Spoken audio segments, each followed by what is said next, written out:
एक ऐसे कॉलेज के बारे में जानकारी जहां पर 95 परसेंटाइल लाने वाले बच्चे, जो जेडब्ल्यू में 95 परसेंटाइल या उससे अधिक ला रहे हैं, वो बच्चे भी इस न्यू एज कॉलेज में एडमिशन ले रहे हैं। न्यू एज कॉलेज वो कॉलेजेस होते हैं जो काफी रिसेंटली ओपन होते हैं, और इतने रिसेंटली ओपन होने के बावजूद यहां पर 95 परसेंटाइल से जो ज्यादा ला रहे हैं जेडब्ल्यू एग्जामिनेशन में, जिनको कोई भी और बढ़िया दूसरा कॉलेज भी मिल जाएगा, वो बच्चे इस न्यू एज कॉलेज में एडमिशन ले रहे हैं। तो भाई ऐसा क्या है? 100 एकड़ के आसपास का कैंपस है इनके पास, और बच्चों को फर्स्ट ईयर में ही मैकबुक देते हैं सारे बच्चों को। तो सारे बच्चों को फर्स्ट ईयर में मैकबुक, और इसके साथ साथ बहुत सारी और सारी चीजें हैं जो कि मैं इस कॉलेज के बारे में खोज कर लेकर आया हूं आपको बताने। देख बेटा, ऐसे ऐसे वीडियोस मैं तुम्हारे लिए लाता रहूंगा और ऐसे ऐसे बढ़िया बढ़िया कॉलेजेस खोज खोज के निकालता रहूंगा। तुम मेक श्योर रखना कि चैनल सब्सक्राइब रहे, ताकि ऐसे बढ़िया वीडियोस खोज खोज के आपके लिए लाता रहूं, सारा रिसर्च मैं करता रहूं। ठीक है, चलिए अब आगे बढ़ते हैं, शुरू करते हैं कॉलेज के बारे में जानकारी।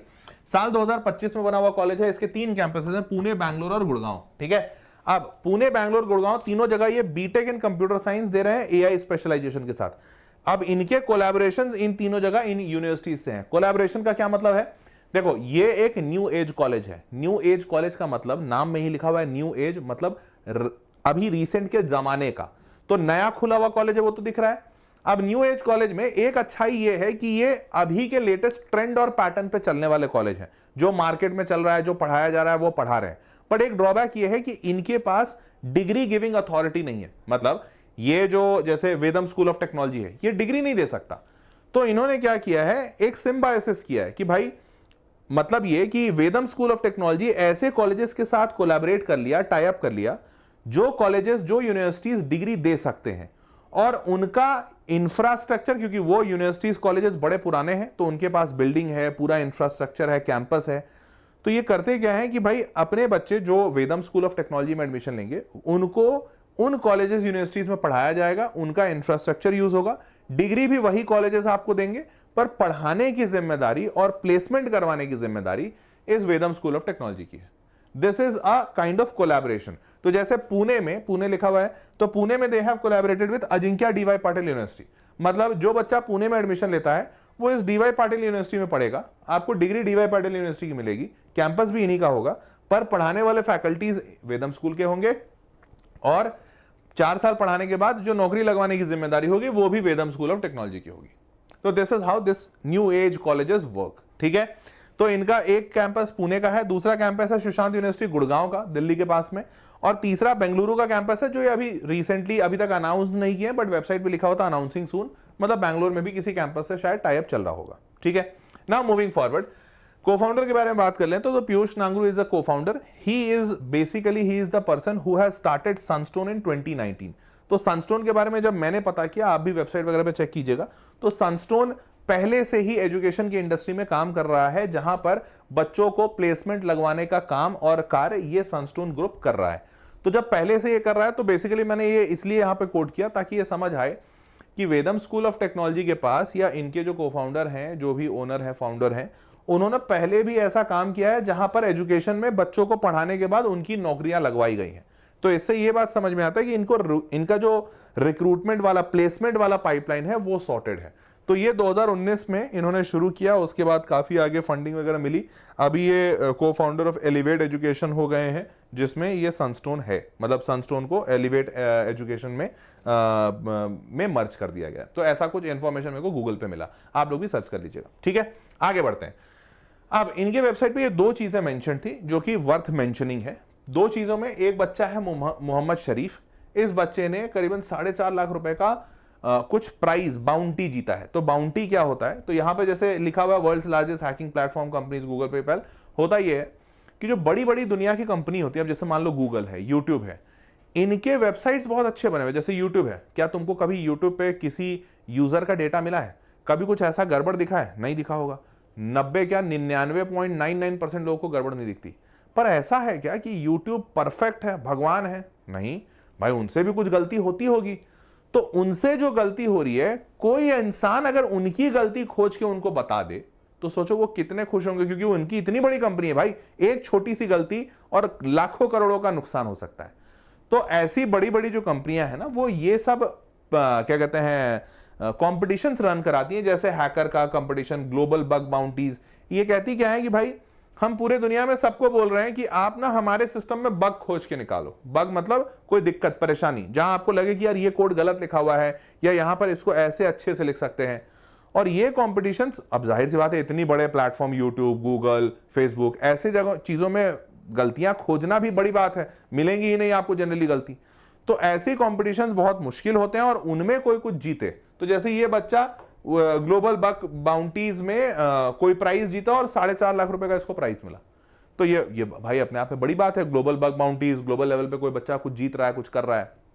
दूसरा, कृषिव महाजन, इसने स्टाइपेंड जीता। इसने कहीं LFX करके कोई कंपनी है जिसमें global hub for open source projects. Open source projects मैंने काफी बार बताया है।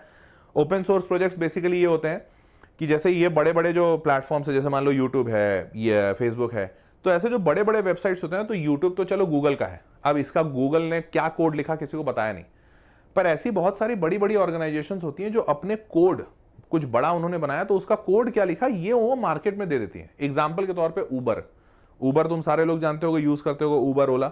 तो ऊबर का जो कोड है ना, ऊबर को ऊबर वालों ने, जिन्होंने ऊबर बनाया, उसको ओपन सोर्स कर दिया। मतलब कि कोई भी इंसान आगे चलकर दुनिया में अगर ऊबर जैसा कुछ ऐप बनाना चाहता है तो वो उस कोड को, ऊबर वाले कोड को फ्री में कॉपी करके अपना एक नया ऐप बना सकता है। तो ये बहुत सारे लोग ना आउट ऑफ जेनरोसिटी करते हैं कि यार अब हमने इतना बड़ा कोड बना लिया, इतना बड़े ऐप बना लिया ऊबर जैसा, पूरी दुनिया में इस्तेमाल हो रहा है, तो अब किसी और को बनाना है तो वापस से जीरो से क्यों शुरू करें, चलो हमको इससे पैसा वैसा जो कमाना है कमा लेंगे, लेकिन ये ऐप का कोड हम दे देते हैं लोगों को फ्री में। तो वो लोग इसको ओपन सोर्स कर देते हैं, इसे ही कहा जाता है ओपन सोर्स। तो ओपन सोर्स ये चीज हुई। और अब ओपन सोर्स में प्रोजेक्ट्स या कंट्रीब्यूशन ऐसी ही बड़ी चीज, जैसे कंट्रीब्यूशन का मतलब ये भी वैसा ही है कि जैसे मान लो आपको बोला गया कि आप ऊबर में ना थोड़ा और बेटरमेंट कर दीजिए, तो सोचो भैया ऊबर अपने आप में कितना बढ़िया ऐप है, अब क्या कोई छोटा मोटा आदमी होगा जो ऊबर जैसे ऐप को और बेटर बना पाएगा? नहीं, वो बहुत काबिल आदमी होगा। या ऊबर में कोई गलती निकाल पाएगा? ये भी बहुत काबिल आदमी होगा। तो ओपन सोर्स कंट्रीब्यूशन इसीलिए सॉफ्टवेयर डेवलपर्स के लिए बड़ी बात कही जाती है। तो ये बच्चे ने एक ओपन सोर्स कंट्रीब्यूशन कर दिया, तो यार ये बड़ी बात है। और ये दोनों बच्चों का फोटो लगा हुआ है इनके वेबसाइट पे, ये लिखा हुआ है, तो ये मैंने को लगा कि यार ये दिस इज वर्थ मेंशनिंग। ऐसे ही बहुत सारे बच्चे इन्होंने कोडिंग फ्रॉम डे 1 कर रहे हैं, कुछ कुछ अच्छा कर रहे हैं, तो ये इनके वेबसाइट पे मेंशन था।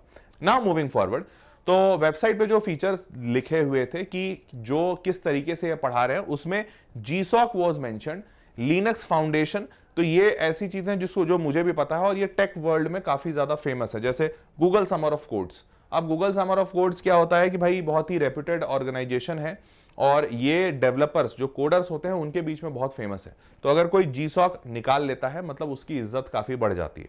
तो they get you prepared for GSOC, LFX, उसके बाद से 6 महीने की इंटर्नशिप इनके करिकुलम में है। Thereafter seed funding up to 1 crore. अब ये सीड फंडिंग कितनी मिलती है, किसको मिलती है, उसका क्राइटेरिया क्या है, वो मेरे को नहीं पता क्योंकि कहीं मेंशन भी नहीं था वेबसाइट पे। बट तैयारी शुरुआत से GSOC और LFX जैसी चीजों की हो रही है, इंटर्नशिप करवा रहे हैं करिकुलम के बीच में।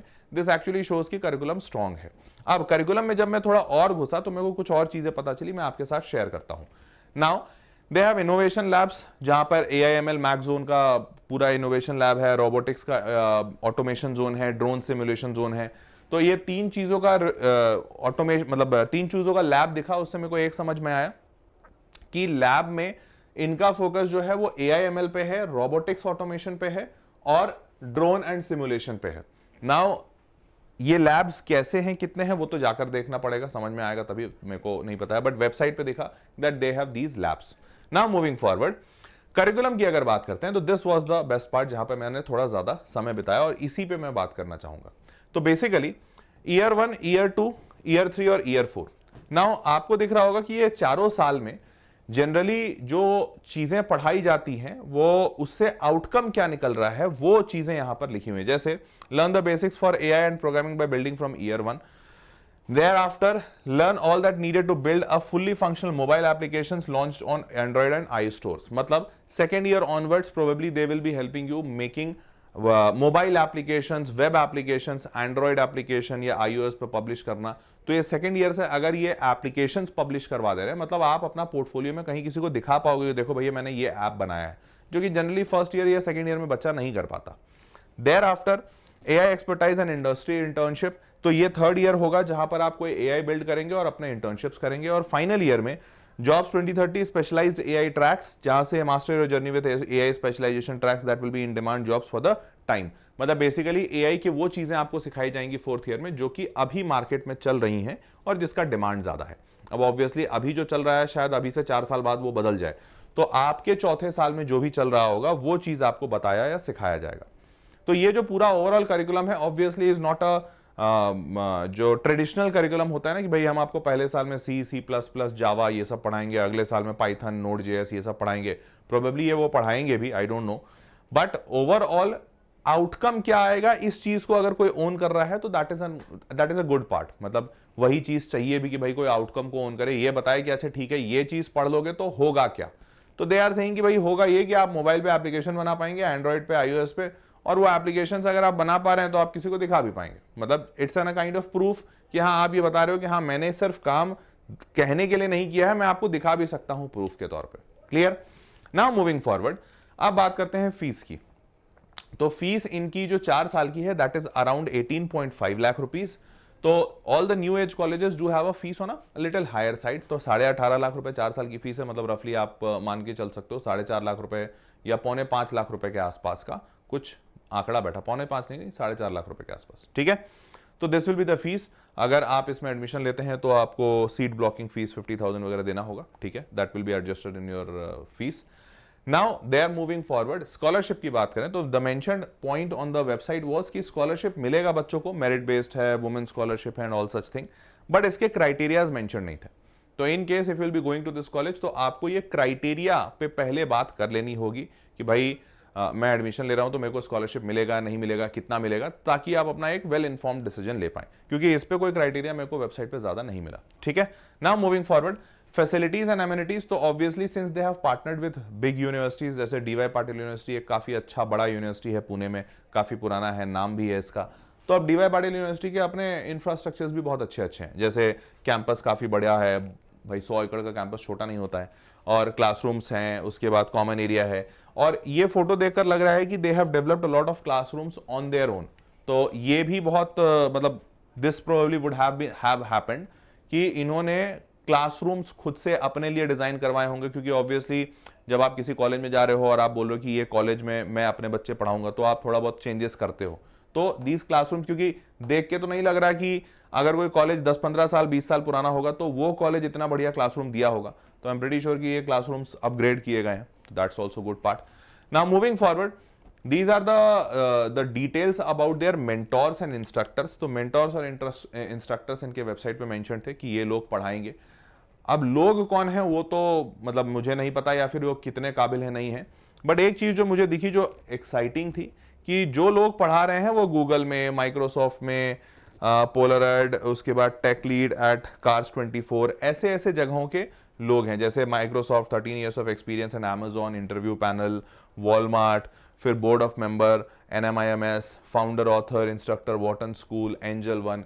तो इन जगह के इंस्ट्रक्टर्स और फाउंडर्स हैं जो पढ़ा रहे हैं। तो दिस एक्चुअली शोज, जो मैंने आपको स्टार्टिंग में ही बताया था कि न्यू एज जो कॉलेजेस होते हैं उनका यूएसपी ही ये रहता है कि दो चीजें हैं, पहला पुराना करिकुलम नहीं पढ़ाएंगे, वो चीज पढ़ाएंगे जो अभी जमाने में चल रहा है और अभी के हिसाब से आपको मार्केट में रेलेवेंट होगा, ताकि आगे चलकर आपको नौकरी मिले अच्छी। और दूसरा, ऐसे लोगों से पढ़वाएंगे जो उन चीजों पे काम कर रहे हैं, इंडस्ट्री में जानते हैं। तो वो प्रोफेसर 20-20 साल 25-50 साल पुराने वाले जो प्रोफेसर होते हैं जो इतना एक्सपीरियंस लेके बैठते हैं, उन लोगों से नहीं, बल्कि प्रोबेबली करंट ट्रेंड में जो लोग हैं उनसे पढ़वाएंगे। तो that is a good part. Now moving forward, and mentorships and guidance, ये मेंटरशिप गाइडेंस के सेशंस वगैरह अरेंज कराते रहते हैं। क्लब्स बहुत सारे हैं, तो this clubs will be in the college itself. तो कॉलेज चूंकि बड़ा है, और दूसरा अच्छी बात यह है कि जिस कॉलेज में आपको पढ़ाया जा रहा है, जिस भी कॉलेज से टाई अप कर रहे हैं, तो वो कॉलेज एग्जिस्टिंग भी तो है, मतलब पहले से उनके अपने कोर्सेज भी चलते हैं। तो जैसे डीवाई पाटिल है या सुशांत यूनिवर्सिटी है, तो ये कॉलेजेस पहले से हैं। तो पहले से हैं तो पहले से इनके यहाँ दूसरे कोर्सेज के भी बच्चे होंगे, हो सकता है इनके कॉलेज में बीबीए भी चलता हो, बीटेक भी चलता हो, बीसीए भी चलता हो, कुछ और भी चलता हो। तो बहुत सारे बच्चे होंगे, तो आपके पास सीखने का, इंटरेक्ट करने का मौका बहुत होगा। ऐसा नहीं कि आपने कंप्यूटर साइंस लिया और आपके पास, आपके कॉलेज में सिर्फ कंप्यूटर साइंस के बच्चे हैं, तो आप सिर्फ उन्हीं लोगों से बातचीत करते रह जाओगे। तो हेंस क्लब्स हैं कॉलेजेस में, और उन क्लब से आपको फायदा मिलेगा, क्योंकि जरूरी नहीं कोई इंसान कंप्यूटर साइंस में इंटरेस्ट दिखाया है या कंप्यूटर साइंस में पढ़ने के लिए एनरोल हुआ है तो उसको बाकी चीजों में इंटरेस्ट नहीं है। इनफैक्ट बाकी चीजों में इंटरेस्ट होना भी चाहिए, और बाकी चीजों में अगर इंटरेस्ट है तो उसको इंटरेस्ट दिखाने का मौका भी मिलना चाहिए। तो यहां पर आपको startup and entrepreneurship club, open source club, e sports club, cultural club, sports club, फलाना ढिमकाना, तो बहुत सारे ऐसे क्लब हैं जहां पर आप अपने इन को करिकुलर एक्टिविटीज के शौक को भी निकाल सकते हो या उसको अच्छा कर सकते हो। ठीक है, नाउ मूविंग फॉरवर्ड, अब बात करते हैं इस कॉलेज में एंटर कैसे करना है। तो इनका अपना एंट्रेंस टेस्ट होता है, वेदम स्कॉलिस्टिक एप्टीट्यूड टेस्ट। इस टेस्ट में आपको एंटर करने के लिए या फिर एलिजिबल होने के लिए एलिजिबिलिटी है कि आप 2025 या 26 में 12वीं पास हो, मतलब ड्रॉपर्स अलाउड हैं, डबल ड्रॉपर्स अलाउड नहीं है, और 12वीं में 50% से ज्यादा आने चाहिए पीसीएम में और ओवरऑल बोर्ड्स एग्जामिनेशन में भी। ठीक है, तो मार्क्स का क्राइटेरिया भी समझ में आ गया। अब candidates can attempt VSAT up to 2 times to improve their score, मतलब अगर आपने एक बार वीसैट दिया और आपके नंबर अच्छे नहीं आए तो आप एक बार और दे सकते हो, जस्ट लाइक जेडब्ल्यू मेंस, तो 2 बार आप वीसैट दे सकते हो, जो भी उसमें से बेस्ट आएगा वो स्कोर कंसिडर हो जाएगा। Clear, now moving forward, admission का प्रोसेस ये है कि आप ऑनलाइन अप्लाई कीजिए, वो कॉमन है, सिंपल, सबका मतलब इनका अपना वेबसाइट बना हुआ है, आप इनके वेबसाइट पे जाके अप्लाई कीजिए, फिर ऑनलाइन टेस्ट में अपीयर कीजिए। आप अपीयर किए, अगर ऑनलाइन टेस्ट आपका अच्छा गया तो आपको इंटरव्यू के लिए बुलाया जाएगा, नहीं अच्छा गया तो वहीं पर राम राम।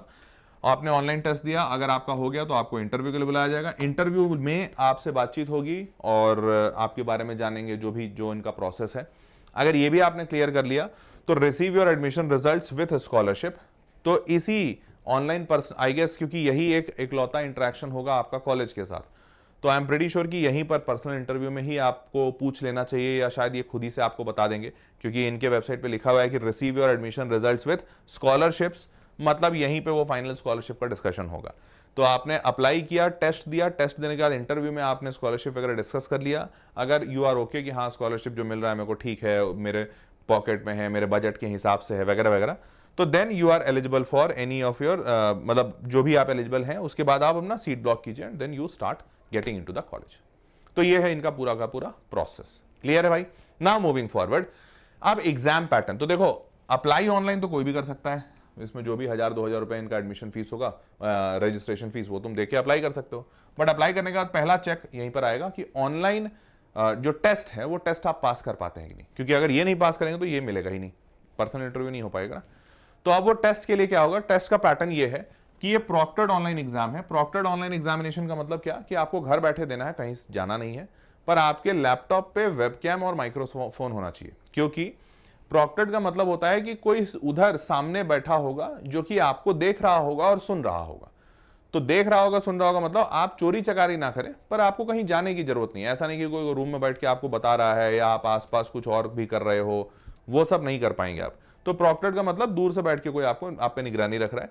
2 घंटे का पेपर है, 50 सवाल पूछे जाएंगे, 200 नंबर का पेपर होगा, मतलब 50 × 4, 4 नंबर का एक सवाल, 4 नंबर करेक्ट के लिए, -1 इनकरेक्ट के लिए। चलो ठीक है।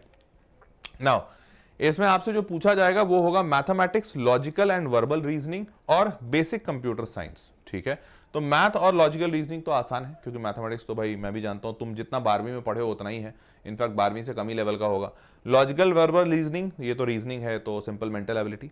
अब बेसिक कंप्यूटर साइंस में कितना बेसिक है कितना हाई है मुझे नहीं पता, क्योंकि मैं कंप्यूटर साइंस का बंदा नहीं हूं। ठीक है, अब मार्क्स डिस्ट्रीब्यूशन कुछ ऐसे हैं कि मैथमेटिक्स में 25 सवाल 100 नंबर के, मतलब एक सवाल 4 नंबर का।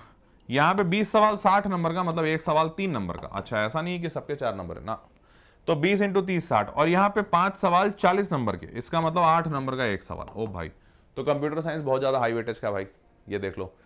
तो कंप्यूटर साइंस के एक सवाल 8 नंबर के, मतलब सवाल आपको थोड़ा बहुत तो पहले से पढ़ के जाना होगा। ठीक है, तो 100, 60 और 40 मतलब 200 नंबर का हो गया, और कुल मिलाकर आपके 25 और 25 50 सवाल हुए ना, 50 और 200, हाँ ठीक है। तो एवरेज 4 नंबर निकल रहा है, बट 4 नंबर नहीं था। ठीक है, चलिए आगे बढ़ते हैं। तो मैथमेटिक्स में आपसे algebra, trigonometry, calculus, probability matrices, ये सारी चीजें जो 11th-12th का बेसिकली जेडब्ल्यू का सिलेबस है, वही सब पूछा जाएगा। लॉजिकल रीजनिंग में तो चलो ठीक है, ये तो एप्टीट्यूड है, एप्टीट्यूड अगर आपको आता है तो आता है, नहीं आता है तो नहीं आता है, सिंपल है। तो इसको प्रैक्टिस करके जाना भाई। आज के डेट में मेरे को लगता है हर कोई एप्टीट्यूड पूछ ही रहा है, जितने भी प्राइवेट कॉलेजेस हैं they are asking aptitude only, physics chemistry नहीं पूछ रहे हैं। ठीक है, and then basic computer science, तो आपको इसमें अब ये देख लेना इसमें क्या है, क्योंकि मैं कंप्यूटर साइंस वाला बंदा नहीं हूं, मेरे को कोई आइडिया भी नहीं है। तो आप कंप्यूटर साइंस में कितना जानते हैं और आप इनका टेस्ट पास कर पाएंगे नहीं कर पाएंगे वो देख लीजिएगा। ठीक है, तो अब बात कर लेते हैं इनके इंपॉर्टेंट डेट्स की। तो इंपॉर्टेंट डेट्स की बात करें तो एप्लीकेशन फीस तो 1000 है। इंपॉर्टेंट डेट्स में इनका जो एंट्रेंस टेस्ट है वो 31 मार्च को होने वाला है। इसके लिए लास्ट डेट है अप्लाई करने का 30 मार्च, और 2 दिन के अंदर आपका रिजल्ट आ जाएगा। पर्सनल इंटरव्यू 5 दिन के अंदर होगा, एंड देन फाइनली अगर आपको ऑफर मिल रहा है तो 15 दिन के आपको पता चल जाएगा कि आप सेलेक्टेड है, नॉट सेलेक्टेड है, कैसे है। तो जो बच्चा टेस्ट निकाल लेगा वही बच्चे को इंटरव्यू का कॉल आएगा। तो 5 दिन में पता चल जाएगा टेस्ट निकला कि नहीं, और एक बार अगर इंटरव्यू हो गया तो उसके बाद 10 दिन के अंदर शायद पता चल जाएगा कि आप फाइनली सेलेक्टेड है इंटरव्यू के बाद की नहीं। ठीक है, ये डेट्स इनके वेबसाइट पे भी आप चेक करते रहिएगा। नीचे डिस्क्रिप्शन बॉक्स में लिंक डाल दिया हूं, जो इनके वेबसाइट का लिंक है, जहां पर आप डेट रेगुलरली चेक कर सकते हैं। हो सकता है ये वीडियो कोई बच्चा आज से शायद 1 महीने बाद देख रहा हो, तो 1 महीने बाद कोई और नए डेट्स आए हैं कि नहीं आए हैं वो आप इनके वेबसाइट पे चेक कर लीजिएगा। ठीक है, चलो भाई आगे बढ़ते हैं। अब बात करते हैं कि बच्चे क्या बोल रहे हैं इस कॉलेज के बारे में। तो रिव्यूज मेरे को कम मिले, बहुत ज्यादा नहीं थे इंटरनेट पे अवेलेबल, लेकिन जो भी रिव्यूज मिले मैंने सोचा कि एक बार आपको दिखा देता हूं कि जो रिव्यूज मेरे को गूगल सर्च करने पे, रेडिट पे, कोरा पे, इन जगहों पर मिला है। तो ये पहला रिव्यू तो मेरे को कोरा पे मिला। How reliable are the claims about Vedam School of Technology curriculum being designed by former Google and Microsoft employees. ठीक है, तो एक बच्चा कह रहा है, अब ये बच्चा यहाँ का स्टूडेंट है कि नहीं स्टूडेंट है मुझे नहीं पता, बट शायद कह रहा है तो स्टूडेंट होगा, may be. I have done my homework and I can say with confidence Vedam's got advisors and mentors who have actually worked at Google, Microsoft, Amazon. These are the people who have helped design the curriculum. ठीक है, I have done my homework. ये बच्चे ने ये नहीं कहा कि मैं यहाँ पे पढ़ा हूँ, इसका मतलब ये बहुत ज़्यादा ट्रस्टेबल तो नहीं लग रहा मेरे को। चलो ठीक है, दूसरा देखते हैं।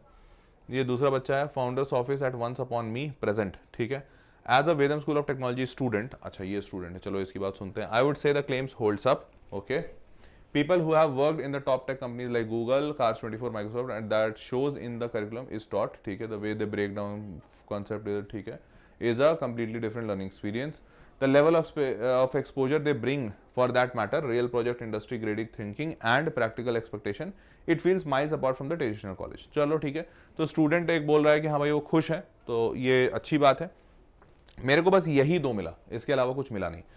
तो जितना मैं समझ पाया या जो मैं एनालाइज कर पाया इस कॉलेज के बारे में, तो इस कॉलेज के कुछ कॉन्स हैं, कुछ प्रोज हैं। तो कॉन्स मैं आपको पहले बता दे रहा हूँ कि जैसे फीस मेरे को थोड़ी हाई लगी इन द सेंस कि अब यार वैसे फ्रैंकली बोलूँ तो जितना भी मैं न्यू एज कॉलेज को आजकल रिव्यू कर रहा हूँ, क्योंकि मैं न्यू एज कॉलेजेस को काफ़ी रिव्यू कर रहा हूँ, और वो इसलिए क्योंकि मुझे ऐसा लगता है, ये इंटरनल फीलिंग है, मुझे ऐसा लगता है कि जिस तरीके से ज़माना बदल रहा है, जितनी तेज़ी से कंप्यूटर साइंस बदल गया AI में, और पहले मैकेनिकल सिविल टॉप के ब्रांचेस हुआ करते थे वो पीछे रह गए। आज के डेट में तो मैकेनिकल सिविल कोई जाना ही नहीं चाहता है। अब कंप्यूटर साइंस आया, फिर कंप्यूटर साइंस के बाद अब बहुत तेजी से AI आ गया। अब हो सकता है AI से आगे बढ़ के क्वांटम कंप्यूटिंग आ जाए। तो जितने तेजी से जमाना बदल रहा है ना, उतने तेजी से कॉलेजेस हमारे यहाँ नहीं बदल पाए। आज भी हमारे कॉलेजेस में बहुत पुराना करिकुलम पढ़ाया जा रहा है। तो hence I do personally feel कि न्यू एज कॉलेजेस को ऊपर उठना चाहिए। तो इसलिए मैं बहुत सारे न्यू एज कॉलेजेस को रिव्यू करता रहता हूँ। तो पहली बात, ट्रेडिशनल कॉलेजेस में आपको फीस कम मिल जाती है, बट वही दिक्कत है कि वहां पर आपको फिर वो आगे चल के प्लेसमेंट नहीं मिलता। अब जैसे मैकेनिकल है, इलेक्ट्रिकल है, अब यार इलेक्ट्रिकल इंजीनियर को कोई 5 लाख 6 लाख रुपए देता है, उससे ज़्यादा नहीं देता है। मतलब मार्केट में तो अभी यही ट्रेंड है। तो हेंस वहां मतलब अब चूंकि मैं भी ऐसे कॉलेज में पढ़ा हूं जहां पर मेरे कॉलेज की फीस एक सेमेस्टर की 30,000 थी, तो मेरे को 18 लाख तो हमेशा ज्यादा लगता है। लेकिन ठीक है, अभी मार्केट में सारे न्यू एज कॉलेजेस की फीस इसी के आसपास चल रही है। कोई 18 लाख, कोई 20 लाख, कोई 22 लाख, कोई 25 लाख, वैसा ही सा चल रहा है। तो मैंने इसको पर्सनल लेवल पे थोड़ा कॉन्स में डाला। आप देख लीजिएगा, हो सकता है आप अमीर हो यार, तो मेरी बात पे मत मानना, तुमको मेरे को जज भी मत करना, ऐसा भी मत सोचना अरे हर सर आप तो गरीब हो। मैं बस पर्सनल थॉट डाला था यार, ठीक है। तो ये मेरे को लगा personally. Now placement is yet to be proved, ये एक फैक्ट है क्योंकि कॉलेज नया खुला है। अभी जितने तेजी से न्यू एज कॉलेजेस खुल रहे हैं, तो ऑब्वियसली एवरीवन इज सेइंग कि यार हमारे पास प्लेसमेंट का बैकग्राउंड है, क्योंकि कोई कॉलेज अगर ऐसा खुला है जिसके पास प्लेसमेंट का भी बैकग्राउंड नहीं है, तो फिर तो सेंस ही नहीं बनता। तो प्लेसमेंट का बैकग्राउंड है, इनके पास भी है, but at the same time placement infinite नौकरियां नहीं है दुनिया में, ये फैक्ट के तौर पे ट्रू है। तो प्लेसमेंट अभी कैसा क्या होगा वो देखना बाकी है, ठीक है। तो ये 2 चैलेंजेस दिखे मेरे को। Now let's talk about the pros. तो प्रोज में मेरे को ये दिखा कि AI focus project based learning है, जो कि बच्चे भी कह रहे हैं, और ये अच्छी बात है। ये एक ऐसी बात है जो कि इस पॉइंट को शायद थोड़ा बैलेंस कर दे या फिर काट दे। क्यों? क्योंकि देखो यार, नौकरी लगेगी नहीं ये तो किसी को नहीं पता, मतलब लगेगी कि नहीं लगेगी ये तो किसी को नहीं पता, क्योंकि नौकरी लगना नहीं लगना बहुत हद तक आपकी काबिलियत पे, आपके बात करने के तरीके पे, आपके इंटरेस्ट पे, आपके नेगोशिएशन पे, सब पे डिपेंड करता है। पर अगर आप काबिलियत सीख लेते हो, जैसे मान लो आपने प्रोजेक्ट बनाया, लर्निंग किया, कुछ भी किया, तो आप कुछ ना कुछ करके अपने आप को सस्टेन जरूर करा लोगे। अरे हो सकता है तुम नौकरी नहीं लगाओ, तुम अपना बिजनेस खोल लो, हो सकता है बिजनेस नहीं खोलो, तुम फ्रीलांसर बन जाओ, कुछ तो कर ही लोगे लाइफ में। तो बेसिकली इंपॉर्टेंट है कि स्किल सीख रहे हो कि नहीं। तो अगर कोई कॉलेज स्किल सिखा रहा है वो उसका सबसे बड़ा प्रो है, ठीक है। Then mentorship by ex Google and ex Microsoft, ये एक्चुअली में आपको ये बात बताएगा कि भाई मार्केट में क्या चल रहा है, ये बड़ी बड़ी कंपनियां किन चीजों पे काम कर रही हैं। तो आप अगर मार्केट से जुड़े हुए हो, तो मैंने बोला ना कि अगर आपको नहीं लगे नौकरी, मान लेते नहीं लगा, आपने बिजनेस करने का सोचा, तो भी तो कुछ ऐसा बिजनेस तुम करोगे जो मार्केट में रेलेवेंट हो। भाई गूगल भी उसी पे काम कर रहा है, माइक्रोसॉफ्ट किस पे काम कर रही है तुमको पता है, तो तुम उसी के आसपास बिजनेस कर लोगे। तो ये सारी चीजें आपको फ्यूचर में मदद देंगी, आपकी अंडरस्टैंडिंग को बेटर करेंगी। And then modern campus setup, तो modern campus setup is something की कैंपस वाली बात मेरे को इनकी अच्छी लगी, क्योंकि बहुत सारे न्यू एज कॉलेजेस ये भी कर रहे हैं कि वो अपना अलग कैंपस बना रहे हैं। अब वो चीज चलो अच्छी है थोड़ा, लेकिन मेरे को पर्सनली ऐसा लगता है कि यार जो लोग दूसरे के कॉलेज में टाई अप कर रहे हैं वो ज्यादा अच्छा मुझे पर्सनली इसलिए फील होता है, क्योंकि यार कोई और जो कॉलेज है ना जो पिछले 10 साल से चल रहा है, तो यार उनको कॉलेज चलाने का थोड़ा तो सेंस होगा ना, ज्यादा ही होगा, क्योंकि वो 10 साल से मैनेज कर रहे हैं, उनके पास बच्चे ज्यादा होंगे, उनका बहुत बड़ा इंफ्रास्ट्रक्चर होगा। तो अभी कोई कॉलेज पैसा डाले वापस से अपना 50 एकड़ का कैंपस डालने में, तो वो जो पैसा लगेगा वो आएगा कहां से? बच्चे के जेब से भाई। तो हो सकता है ये दूसरे कॉलेज से टाई अप किए तो इन्होंने 18 लाख की फीस दी, हो सकता है अपना कैंपस डालते तो 18 लाख के जगह पे 28 लाख की फीस लेते। तो भाई ये 28 लाख 10 लाख रुपए बच्चा एक्स्ट्रा काहे दे, सिर्फ इसलिए क्योंकि कॉलेज का अपना कैंपस है। उससे बेहतर है दूसरे के कैंपस में पढ़ लो, उनके पास भी बिल्डिंग है। और उल्टा फायदा ये है कि दूसरे के कैंपस में दूसरे ब्रांचेस के बच्चे होंगे, दूसरे स्ट्रीम के बच्चे होंगे, बातचीत होगा, जान पहचान होगा, आपका इंटरपर्सनल स्किल बढ़ेगा। तो वो एक अच्छी बात है जो मुझे पर्सनली लगती है कि होनी चाहिए, और इसलिए बेटर है कि यार पैसा बचाओ ना, ये 10 लाख रुपए खाली फोकट बच्चा क्यों दे एक्स्ट्रा। उससे बेहतर है कि 18 लाख रुपए में पढ़ा दो उसको, दूसरे के कैंपस में पढ़ा दो, निकलेगा ऐसे भी डिग्री तो आप दूसरे की ही दे रहे हो। जो न्यू एज कॉलेज अपना कैंपस भी बना रहे हैं वो भी डिग्री खुद थोड़ी दे रहे हैं, वो दूसरे कॉलेज से टाई अप कर रहे हैं। तो हेंस आई डू फील कि मॉडर्न कैंपस सेटअप में दूसरे के कैंपस में ये पढ़ा रहे हैं, ये एक अच्छा स्ट्रॉन्ग पॉइंट है। इससे आपका पैसा भी कम होगा और उससे आप दूसरे लोगों से इंटरेक्ट भी कर पाओगे, ठीक है। तो दैट वाज ऑल, यही मेरा एनालिसिस था पूरा about this Vedam School of Technology, and I hope कि आपको भी पसंद आया होगा। आपके कुछ पॉइंटर्स हो तो नीचे कमेंट बॉक्स में जरूर लिखिएगा, I love to know that. And at the same time मैं इसी तरीके से बाकी के कॉलेजेस को भी रिव्यू करता रहूंगा। सरकारी कॉलेजेस को थोड़ा कम रिव्यू करता हूं, क्योंकि मेरे को लगता है कि यार सरकारी कॉलेजेस को रिव्यू क्या करूं, मतलब वो तो कॉलेज है ही है, सरकार ने बना ही दिया, तो उसमें अच्छा है या बुरा मेरे बोलने से कोई फर्क नहीं पड़ेगा। तो सारा का सारा डाउट आता है प्राइवेट कॉलेजेस में, और खासकर न्यू एज कॉलेजेस। मुझे पर्सनली ऐसा फील होता है कि बदलते हुए जमाने की डिमांड है ये, तो बहुत सारे बच्चे न्यू एज कॉलेजेस में जा भी रहे हैं और उनको जाना भी चाहिए। अपने रिक्वायरमेंट के हिसाब से चुनिए, अपने पॉकेट के कैपेसिटी के हिसाब से चुनिए, शहर के हिसाब से चुनिए, माता पिता के प्रेफरेंस के हिसाब से, बट कोई ऐसी जगह चुनिए जो आपको स्किल्स सिखाए, ना कि सिर्फ एक कॉलेज है ट्रेडिशनल कॉलेज जो आपको बीटेक दे देगा। क्योंकि आज का वो जमाना रहा नहीं जब आपको सिर्फ डिग्री के नाम पे नौकरी मिलेगी। नौकरी आपको तभी मिलेगी जब आपकी काबिलियत अच्छी होगी। तो ये अच्छी करने के लिए आपको कॉलेज भी ऐसा चुनना पड़ेगा। तो मैं अपना ये जर्नी जारी रखूंगा, आप चैनल सब्सक्राइब रखिएगा ताकि आप भी इस जर्नी में मेरे साथ रहें, और जितने भी कॉलेजेस को मैं रिव्यू कर रहा हूं वो सारे कॉलेजेस को आप भी देख सकें, और उसमें से कौन सा बेस्ट लग रहा है आपको, आप अपना डिसीजन ले पाएं। Vedam School of Technology was one of such school of technology, है one of such new age college जिसको मैंने रिव्यू किया। अगर आपको ये कॉलेज पसंद आया हो तो इसका जो भी रजिस्ट्रेशन वगैरह है उसका लिंक मैंने नीचे डाल दिया है, इसलिए क्योंकि मैं हर बच्चे को ये सजेस्ट करता हूं कि आप एडमिशन तो एक ही कॉलेज में लोगे, लेकिन आप 10-15 कॉलेजेस का एडमिशन फॉर्म जरूर भरना। इससे फायदा ये होता है कि जब आप 10 मान लेते हैं आपने 15 कॉलेजेस का एडमिशन फॉर्म भरा और 10 में सिलेक्शन हो गया या 8 में सिलेक्शन हो गया, तो आप एटलीस्ट उस 8 में से चुन पाओगे। सिर्फ 1 या 2 का भरोगे तो उसी 1-2 में से चुनना पड़ेगा। क्या पता उस 8-10 में 2-4 कुछ और अच्छे निकल जाते, हो सकता है कोई ऐसा कॉलेज निकल जाता जिसकी फीस भी कम होती, आप ही के शहर में होता, या फिर वही टेक्नोलॉजी पढ़ाता जो आप पढ़ना चाहते हो, समथिंग ऑफ दैट सॉर्ट। तो इसीलिए हमेशा कोशिश कीजिएगा अगर आपके पास पैसे हो तो ज्यादा कॉलेजेस का एग्जाम फॉर्म भरिए ताकि बाद में आप बेटर डिसीजन ले पाए, ठीक है। That was all for this session, hope you loved and enjoyed it. मिलते हैं अगले वीडियो में, तब तक के लिए take care, bye bye, good night.